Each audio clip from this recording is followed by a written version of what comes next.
Hello, today I'm just going to be addressing a quick question that I was given from someone within my clan about whether or not they should buy this, the Kanonenjagdpanzer. So, as I'm quite a positive person, I want to start out by listing the good features about the Kanonenjagdpanzer, and then I'll move on to the not so good features about the Kanonenjagdpanzer. So the good features, and moving on to the bad features.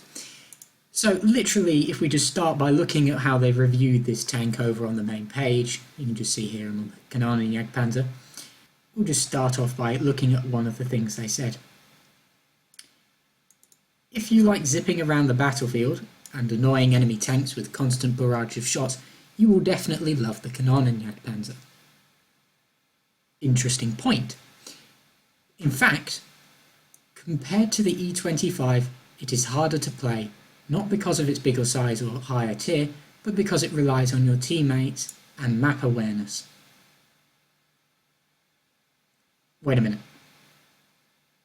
Relies on teammates zipping around the battlefield and annoying tanks.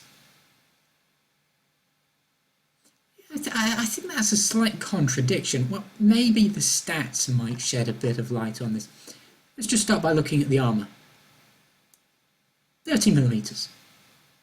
Oh, reasonable. It's reasonable. 30mm of armour. Well, sure, it's terrible, but, we've got good view range. I mean, it says here we've got 360 metres of view range. Alright, well, the view range isn't very good, but at least we got good penetration, right? 212mm of penetration and 250 with gold. Oh, so in reality what I have here is a tank with crappy armour, crappy penetration, crappy view range, but it's fast. I mean, if it were a light tank it'd be pretty good, but for a tier 8 tank destroyer, I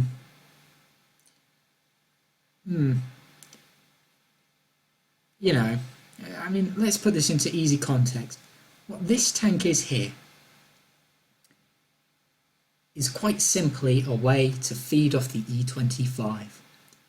It is a giant heap of shit. I mean, really, look at the penetration, 212mm of penetration. That's not going to go through anything at tier 10. I mean, this thing is going to end up being bottom tier. It's going to fire 3 shots, get spotted after those 3 shots, get blown to smithereens, and then the team will lose. I mean, sure, the accuracy isn't bad, and maybe you'll be able to get some penetrations by putting him into weak spots. But honestly, if you're in a tier 8 tank destroyer, you shouldn't need to aim for weak spots. You should literally just aim for a flat piece of armour and go, right, you're going to have a hole through your armour now. Not, please hold on for 5 minutes whilst I sit and aim at the smallest weak spot you have and then try and move my gun around as you move with it.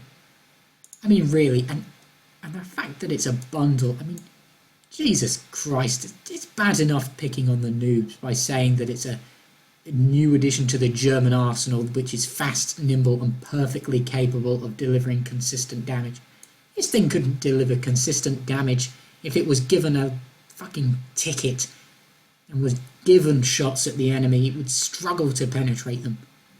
It's an absolute piece of shit. If you're thinking about buying this tank, do yourself a favour. Put your credit card away. Stop looking at the Kanonenjagdpanzer, scroll down slightly, and you'll see that you've got gold. And then, oh look, another German tier 8 tank. It's £32.61, and this one is £37. Wow. But we haven't got any gold on this one, which is, sure, a shame, but at least this one isn't a heaping pile of shit.